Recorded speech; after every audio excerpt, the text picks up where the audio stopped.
İnsanlara fayda vermək, kömək etmək, yardım etmək, insanın köksünü açan və qəlbindəki sıxıntıları aradan qaldıran ən böyük vasitələrdəndir.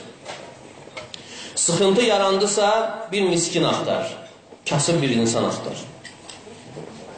Və axtar yolda hər hansı bir insan, əgər maşını xarab olursa, ona yardım et. Və dünyavi hər hansı bir ehtiyacı olan bir insanı axtar, az da olsa ona yardım et. Və onda görəcəksən ki, nə qədər sənin köksün açılıb.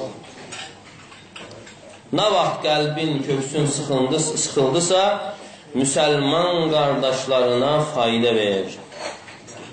Çünki təsiri keçici olan mənfəətlər insanın köksünü çox qəribə halda genişləndirir. Çünki insanlara ehsan, yaxşılıq etmək, hətta insana əziyyət düşməyən bir işlərdə insanın köksünü açır, insanın köksünü genişləndirir. Mücadilə surəsində Allah Teala buyurur ki, Ya eyyuhəl-ləzīnə əmənu, İzə qilə ləkum təfəssəhu fil-məcalisi fəfsəhu yəfsəhilləhu ləkum.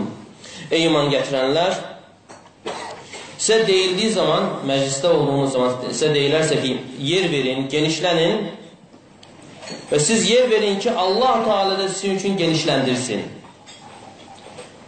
Yəni, bu hədisin, bu ayənin təfsirində, yəni Allah Teala sizin köksünüzü genişləndirər.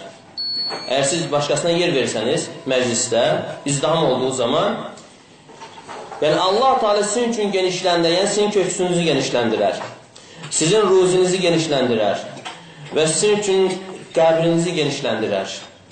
Yəni, sələflərdən gələn hər bir mənanı bu əhatə edir. Və sən özün bunu təcrübədən keçir. İzdiham yarandığı zaman və xüsusən də cümə günləri cümə namazına.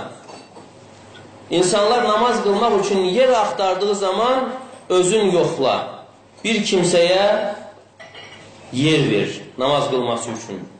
Və yaxud onun üzünə gülümsə və yanında oturması üçün yer ver və görəcəksən ki, sənin qəlbin və köksün necə genişlənir. Bəzi insanlar hətta gülümsəmək baxımından xəstəliyə yol verirlər. Gülümsəmək nədir? İnsan sadəcə üst dodağı yuxarı, alt dodağı aşağı salmaqdan ibarətdir.